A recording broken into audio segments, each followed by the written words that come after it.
नमस्कार। आज मैं आपको बताऊंगी आसान और सरल तरीके से आरुमल और शोल्डर के बारे में। जैसे आप लोग बोल रहे हैं कि हम चेस्ट के हिसाब से आरुमल कैसे लें और शोल्डर हमें कैसे लेना है। तो देखिए, सबसे पहले जब हम ब्लाउज का नाप लेते हैं तो अपनी जो लंबाई है ब्लाउज की वो लेते हैं पहले, और चेस्ट का नाप लेते हैं, फिर कमर का नाप लेते हैं, फिर शोल्डर का नाप लेते हैं। अब देखिए, कॉलर वाले ब्लाउज की बात करें तो कॉलर वाले ब्लाउज का जब हम नाप लेते हैं तो जब हमारे शोल्डर 14 इंच के होते हैं तो उसका हम आधा कर लेते हैं, तो हमारे शोल्डर 7 इंच के हो जाएंगे। अब 7 इंच के शोल्डर हो जाएंगे तो फिर उसमें हमें आधा इंच ज्यादा लेना पड़ेगा, क्योंकि वो थोड़ा सिलाई में जाएगा। तो इस तरीके से तो हम कॉलर वाले ब्लाउज के शोल्डर लेते हैं। और जब आरुमल की बात करें तो वो भी हम चेस्ट के हिसाब से लेते हैं कि अगर हैवी चेस्ट है, 40 या 42 चेस्ट होती है, तो हम उसके आरुमल लेते हैं 6.5 इंच। अगर 38 या 36 चेस्ट की बात करें तो उसके हम आरुमल लेंगे 6 इंच, क्योंकि आरुमल ज्यादा लेने से, जैसे किसी ने हमें कमेंट किया और बोला कि मेरे यहाँ पे झोल आती है, जो चेस्ट है यहाँ पे झोल आती है, जब मैं बाजू लगाती हूँ तो झोल आती है। तो देखिए, बाजू की अगर आप चौड़ाई ज्यादा लेंगे, आरुमल की चौड़ाई ज्यादा लेंगे, तो यहाँ पे चेस्ट पे झोल आएगी। तो देखिए, सबसे पहले हमें क्या करना है, जो हमारी लंबाई है, अब देखिए ब्लाउज की लंबाई हम रखना चाहते हैं 14 इंच। तो अगर हम इसमें अंदर वाली पट्टी लगाएंगे तो हम यहाँ पे लेंगे 15 इंच लेंगे, क्योंकि आधा इंच हमारा शोल्डर में जाएगा, आधा इंच हमारा यहाँ पे चला जाएगा। लेकिन आधा इंच हमें थोड़ा सा बड़ा ही लेना है, क्योंकि कस्टमर तो बोल देता कि 14 इंच की लंबाई रखना, फिर भी हमें थोड़ा आधा इंच बड़ा ही रखना है कि वो ये ना कह पाए कि मेरा ब्लाउज ऊंचा हो गया। आधा इंच नीचे हो जाएगा तो उससे कुछ फर्क नहीं पड़ेगा।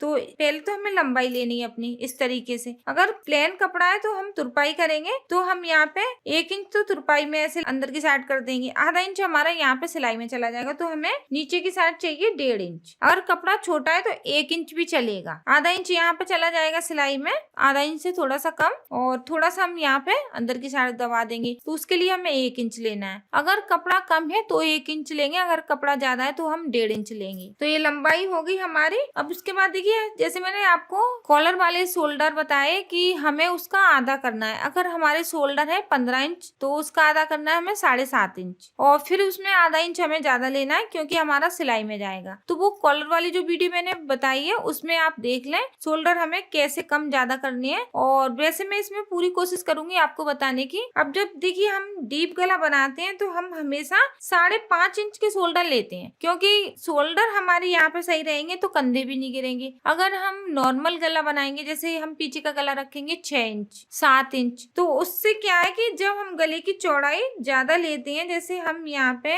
गले की चौड़ाई 2 इंच ले रहे हैं या 2.5 इंच ले रहे हैं, और जब हम यहाँ पे लंबाई लेंगे 10 इंच की, तो ये गला फैलेगा तो यहाँ पे झोल आएगी चेस्ट पे। तो शोल्डर का जो प्रॉब्लम है वो यही है कि हमें शोल्डर पे ध्यान देना है कि अगर हैवी गला है हमारा, डीप गला है, तो 5.5 इंच के शोल्डर लेंगे। अब उसके बाद भी चेस्ट के हिसाब से हमें शोल्डर लेने। अगर हमारी 32 चेस्ट है तो हम 5 इंच के शोल्डर रखेंगे, 36 चेस्ट है तो 5.5 इंच, 40 चेस्ट है तो 5.5 इंच, 5.5 इंच बराबर है। अगर 30 चेस्ट है तो हम 5 इंच के शोल्डर रखेंगे, अगर 32 चेस्ट है तो 5 इंच के शोल्डर, अगर 40, 38, 36 तो 5.5 इंच, थोड़ा सा ही फर्क है। और आरुमल हमें देखिए ज्यादा कम नहीं करनी है, जैसे हम यहाँ पे 5.5 इंच के शोल्डर लेके चल रहे हैं, और चेस्ट है हमारी यहाँ पे 40, तो देखिए 10 इंच पे हम पहले यहाँ पे लगा लेंगे फिटिंग का निशान। अब देखिए, इसके हम आरुमल ज्यादा नहीं लेंगे, 6 इंच के लेंगे, थोड़ा सा हमें कम ज्यादा करना है। और आप भी थोड़ा सिलने पे ध्यान दीजिए।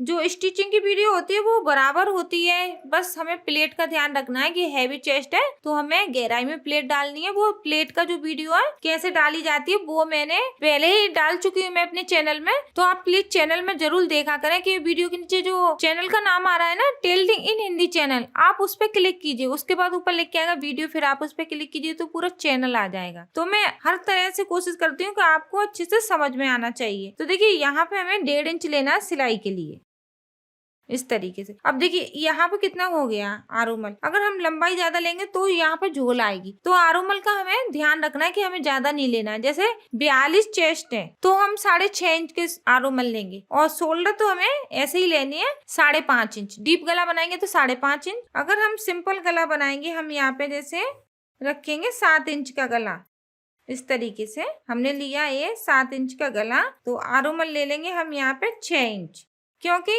ये गला फैलेगा नहीं, इस तरीके से।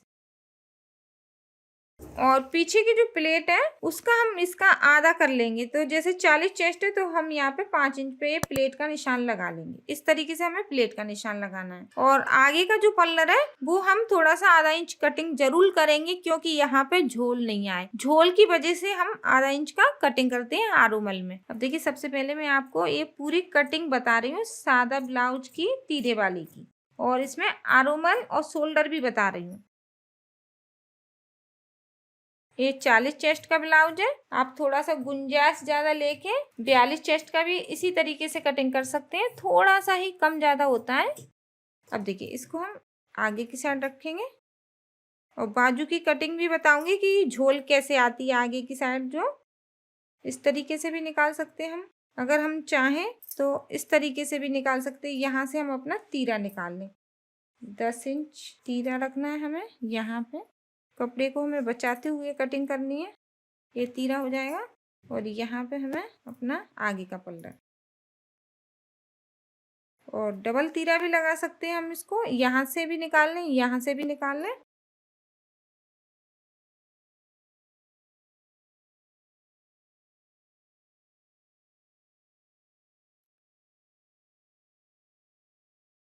अब देखिए, हमें किस बात का ध्यान रखना है कि यहाँ पे हमें जैसे पीछे और आगे के पल्लर में फर्क रखना है। जब हम पीछे का पल्लर लेते हैं 14 इंच का, तो आगे का पल्लर लेंगे हम 15 इंच, क्योंकि हम यहाँ पे प्लेट डालेंगे, तीरा लगाएंगे, तो उसके लिए हमें 1 इंच ज्यादा लेना है। किन किन बात का ध्यान रखना है, तो देखिए यहाँ पे जैसे हमने 1 इंच ज्यादा लिया है और जो लंबाई ज्यादा है, तो हम इसको डबल करके भी लगा सकते हैं तीरे को। लेकिन अगर आपका कपड़ा छोटा है तो यहाँ पे हम 1 इंच ज्यादा लेंगे लंबाई, पीछे के पल्लर से आगे का पल्लर। अब देखिए, आधा इंच मैंने यहाँ पे ज्यादा लिया है जो हुक वाली पट्टी है उसके लिए, और हुक वाली काज वाली पट्टी लगाएंगे तो उसमें आधा इंच चला जाएगा। बाकी ये आगे और पीछे के बराबर है। अब देखिए, आधा इंच हमें ये जरूरी काटना है, क्योंकि आगे की साइड झोल आती है। एक वीडियो और मैं आपके लिए बनाऊंगी कि आप बोल रहे हैं कि नाप कैसे लिया जाता है ब्लाउज का, तो उसका भी पूरा अच्छे से बताऊंगी कि किस किस चीज का नाप लिया जाता है और कितनी आसानी से हम ब्लाउज बना सकते हैं। अब देखिए, यहाँ पे हम तीरे का निशान लगाएंगे, तो तीरे का निशान हम यहाँ पे देखिए 13.5 इंच पे लगाएंगे। 13.5 इंच पे लगाया क्योंकि ये 40 चेस्ट का ब्लाउज है। अब 1 इंच हमें यहाँ पे लेना है ऊपर की साइड, और इसको देखिए ऐसे हमें गोलाई में इस तरीके से, और यहाँ पे ऐसे इस तरीके से आ जाएगा हमारा ये तीरा। ये हो गया हमारा नीचे का तीरा। अब देखिए, यहाँ पे हम टक्स का निशान लगाएंगे, तो यहाँ पे कुछ ज्यादा नहीं 10 इंच पे लगा लेंगे टक्स का निशान। ये हो गया टक्स का निशान। अब हमारा जो फिटिंग का कपड़ा है वो 10.5 इंच है, तो इस तरीके से निकाल लेंगे। अब देखिए, जो बीच की प्लेट है वो मेन प्लेट है, तो इसको हमें ऐसे रखना है और यहाँ पे एक कट लगा लेंगे इस तरीके से। तो ये हमारी नीचे की प्लेट हो जाएगी। इसको भी हमें शेप में डालना है अच्छे से इस तरीके से। अब हमें क्या करना है, इसी के बराबर हम यहाँ पे एक निशान लगा लेंगे। अब 2 इंच की दूरी रखेंगे, एक निशान हम यहाँ पे लगा लेंगे। 2 इंच की दूरी, एक निशान यहाँ पे। तो यहाँ पे हम कैंची की कट लगा लेंगे। इससे क्या है कि दूसरी साइड भी अच्छे से निशान लग जाएंगे। अब दोनों साइड हमें अच्छे से निशान लगाने हैं इस तरीके से।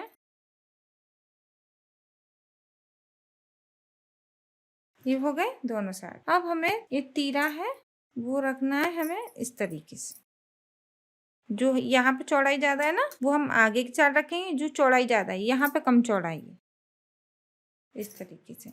अब हमें बाजू की कटिंग करनी है। तो देखिए, बाजू की जो झोल झाल की बात है ना, वो अगर आप चौड़ाई ज्यादा ले लेंगे, जैसे अब इसकी जो चौड़ाई है वो बताऊं मैं कितनी है। इसकी जो चौड़ाई है वो है 19 इंच। अगर हम यहाँ पे 21 इंच की चौड़ाई लेंगे तो झोल आएगी, यहाँ पे झोल सी रहेगी, और आरोमल हमें ज्यादा नहीं लेने हैं। इसको देखिए इस तरीके से रखेंगे हम। अब जैसे हमें बाजू की लंबाई रखनी है उतनी हम यहाँ पे बाजू की लंबाई लेंगे। अब जैसे यहाँ पे बाजू की लंबाई रखेंगे हम, यहाँ पे हम बाजू की लंबाई रखेंगे 9 इंच की। अब हमें यहाँ पे तो अंदर वाली पट्टी लगानी है, क्योंकि यहाँ पे ये बॉर्डर बना हुआ है, तो आधा इंच हम यहाँ पे ले लेंगे। यहाँ पे आधा इंच, और कटिंग का निशान लगाएंगे हम यहाँ पे 3 इंच पे। इस तरीके से। और वैसे मैंने बहुत सारी वीडियो बनाई है बाजू की कटिंग स्टिचिंग की, तो मेरी बाजू में तो झोल नहीं आती है। आप कुछ गलतियां करते हैं, चौड़ाई ज़्यादा ले लेते हैं बाजू की, आरोमल की जो लंबाई है वो ज़्यादा ले लेते हैं, तो झोल आती है। इस तरीके से हमारी है। और मैं तो आगे की साइड जो कटिंग होती है ना वो भी नहीं करती हूँ। मेरे जो ब्लाउज है वो मैं खुद कहती हूँ कि पहन के देखिए, यहाँ पे जब मैं दूसरे के ब्लाउज सिलती हूँ तो बोलती हूँ कि पहन के देखो और कोई कमी हो तो मुझे बताओ। तो यहाँ पे झोल नहीं आती है। तो जैसे अगर आप चाहें तो यहाँ पे ऐसे आधा इंच की कटिंग कर सकते हैं, लेकिन मैं नहीं करती हूँ। मेरे ब्लाउज में बिल्कुल झोल नहीं आती है, क्योंकि मैं आगे की साइड जो आगे का पल्लर है यहाँ पे, तो मैंने इसकी जो आरोमल की कटिंग है आगे की साइड, तो यहाँ पे पहले ही कटिंग कर ली आधा इंच की, तो झोल नहीं आएगी। तो ये देखिए मेरी बाजू की भी कटिंग हो गई है। और आसान और सरल तरीके से ही मेरा समझाने का तरीका है कि आप अच्छे से समझ जाएं, और जब आप ब्लाउज सिलना सीख जाएंगे तो आप खुद अपनी मर्जी से कुछ नया कर सकेंगे। कि अगर आपको लग रहा है कि यहाँ पे झोल आ रही है तो वो चौड़ाई ज्यादा है इसलिए आ रही है, यहाँ पे झोल आ रही है तो आपने यहाँ पे आधा इंच की कटिंग अच्छे से नहीं की है तो झोल आ रही है। तो पहले आप आसानी से ब्लाउज सिलना सीखिए, फिर जो गलतियां हैं वो मैं आपकी सही करके बताऊंगी कि किस तरीके से इनको सही किया जाता है। तो कमेंट करना ना भूलें, और वीडियो अच्छी लगी है तो प्लीज मेरी इस वीडियो को लाइक और शेयर करें, और कुछ पूछना है या सीखना है तो प्लीज नीचे कमेंट करें, और आप नए हैं तो प्लीज हमारे चैनल को सब्सक्राइब कर लें। धन्यवाद।